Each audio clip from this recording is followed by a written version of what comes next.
श्रोता प्रेमियों, मैं राम सागर शास्त्री आप लोगों के समक्ष रखने जा रहा हूं ज्योतिष द्वारा रोग निदान।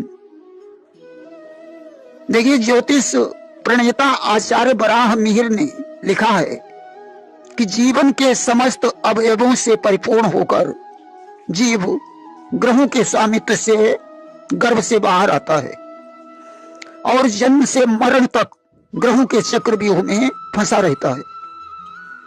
इसमें डिंबाणु की रचना प्रथम मास में मंगल के स्वामित्व से होती है। पिंड की संरचना द्वितीय मास में शुक्र के स्वामित्व से और लिंगादि की रचना तृतीय मास में बृहस्पति के स्वामित्व से तथा हड्डी और नसों की संरचना चतुर्थ मास में सूर्य के स्वामित्व से होती है। त्वचा और पृष्ठ की संरचना पंचम भाव में चंद्रमा के पंचम मास में चंद्रमा के स्वामित्व से, रोम, नाखून और रुधिर की संरचना छठे मास में शनि के स्वामित्व से, प्राण की संरचना सप्तम मास में चंद्रमा के स्वामित्व से, भूख, प्यास और स्वाद की अनुभूति अष्टम मास में लग्नेश के स्वामित्व से होती है। बाहर निकलने की इच्छा नवम मास में चंद्रमा के स्वामित्व से और जन्म दसम मास में सूर्य के स्वामित्व से होता है। जातक के रूप, रंग, गुण, स्वभाव पर भी ग्रहों का प्रभाव होता है। लग्न, लग्नेश, भाव, राशि, ग्रह, युति और दृष्टि आदि से रोग का निदान होता है। रोग का प्रभाव शरीर के किस भाव पर पड़ रहा है, कुंडली के किस भाव में ग्रह पड़ा है तथा किस भाव से रोग होना निश्चित है। प्रथम भाव से मुख, दांत, गला, जीभ, मस्तक पीड़ा होती है। द्वितीय भाव से मुख, दाहिने नेत्र में समस्या। तृतीय भाव से कान, गर्दन, हाथ में समस्या। चतुर्थ भाव से पेट, कंधा, छाती में रोग। पंचम भाव से कमर के ऊपर का भाग, जांघ में समस्या। षष्ठम भाव से दाहिना पांव एवं गुह्य भाग में समस्या। सप्तम भाव से नाभि एवं पेट के मध्य भाग में समस्या। अष्टम भाव से बायां पांव एवं गुह्य भाग, पुष्टों में समस्या। नवम भाव से कमर के बीच के भाग में समस्या। दसम भाव से पेट व कंधा में समस्या। 11वें भाव से बाएं हाथ, कान, गर्दन में समस्या। 12वें भाव से बाईं आंख और तलवे में समस्या हो सकती है। किसी भी भाव में यदि पाप ग्रह हो या उसकी युति हो या प्रतियुति हो अथवा दृष्टि हो तो शरीर के उसी भाग में रोग पैदा होता है। ग्रहों के बलाबल और स्थिति के अनुसार अल्पकाल और दीर्घकाल के रोगों का पता चलता है। ग्रह गोचर के अनुसार भी पता चलता है कौन सा ग्रह किस भाव में कितने समय के लिए आया है। सूर्य 1 मास, चंद्रमा 2.25 दिन, मंगल 1.5 मास, बुध 1 मास, गुरु 13 मास, शुक्र 28 दिन, शनि 2.5 वर्ष, राहु और केतु 1.5 वर्ष तक रहते हैं। सभी प्रकार के रोग ग्रहों के दुष्प्रभाव से ही होते हैं। आयुर्वेद में 3 प्रकार के ही रोग होते हैं। इनमें शनि, राहु, केतु वात रोग को जन्म देते हैं। मंगल, सूर्य पित्त रोग को जन्म देते हैं। चंद्रमा और गुरु कफ रोग को जन्म देते हैं। वात और कफ मिश्रित रोग चंद्रमा और शुक्र के प्रभाव से होता है। वात, पित्त, कफ मिश्रित रोग को जन्म बुध देता है। वात प्रकृति प्रधान व्यक्ति के बाल कम, दुबला शरीर, रुक्ष कांति, अतिभाषी, चंचल मन और स्वप्न में आकाश में भ्रमण करता है। पित्त प्रकृति प्रधान व्यक्ति के पसीना अधिक निकलता है, गुस्सा ज्यादा आता है, स्वप्न में ज्योति दिखती है, धैर्यशाली होता है। कफ प्रकृति प्रधान व्यक्ति गंभीर बुद्धि, मोटा ताजा, चिकने केसों वाला, बलशाली और स्वप्न में जलाशय देखने वाला होता है।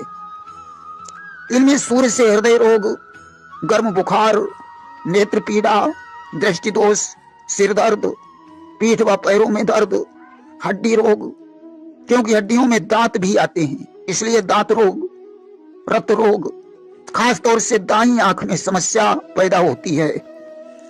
चंद्रमा से किडनी रोग, मासिक धर्म संबंधित रोग, छाती में तकलीफ, जलोदर, सर्दी का बुखार, अस्थमा, प्रदर रोग, आंत रोग, मिर्गी, बाएं नेत्र में समस्या, फेफड़े में पानी बढ़ना आदि रोग हो जाते हैं। मंगल से चोट, घाव, बवासीर, खून की कमी, फोड़े फुंसी, अंडकोश वृद्धि, मज्जा की कमी, नाक रोग, अग्निपीड़ा, शल्य संबंधी रोग हो जाते हैं। बुध से चेचक, चर्म रोग, टाइफाइड भी हो सकता है। मस्तिष्क विकार, सांस नली में समस्या, कुहनी में समस्या, गुर्दे और गर्दन, कान में रोग, गंडमाला, नपुंसकता, वाणी दोष आदि रोग हो जाते हैं। गुरु से लीवर, तिल्ली, नजला, जुकाम, दांत रोग, खांसी, पैर और नितंब संबंधी रोगों की समस्या रहती है। शुक्र से वीर्य दोष, मधुमेह, रतिजन्य रोग, गुप्तेंद्रिय रोग, नाभि, जीभ, गला में विकार की संभावना रहती है। शनि से जोड़ों में दर्द, गठिया रोग, क्षय रोग, पथरी, खांसी, दमा, दाढ़ दर्द, नपुंसकता, दीर्घ रोग, दांत, बाल, पसली, टांग में रोग, मानसिक पीड़ा, गूंगापन, लकवा आदि रोग हो जाते हैं। राहु से प्रेत पीड़ा, अस्थमा, दांत रोग, हार्निया, दुष्ट विचार, नशा करने की आदत, आत्महत्या की प्रवृत्ति पैदा होती है। केतु से मानसिक विभ्रमता, पेट दर्द, प्रेत बाधा, अधाशीसी, साइटिका, निसंतान रहने की समस्या उत्पन्न होती है। शरीर में जिस धातु का विकार हो उसके अधिपति ग्रह का जाप, होम, दान आदि करना चाहिए।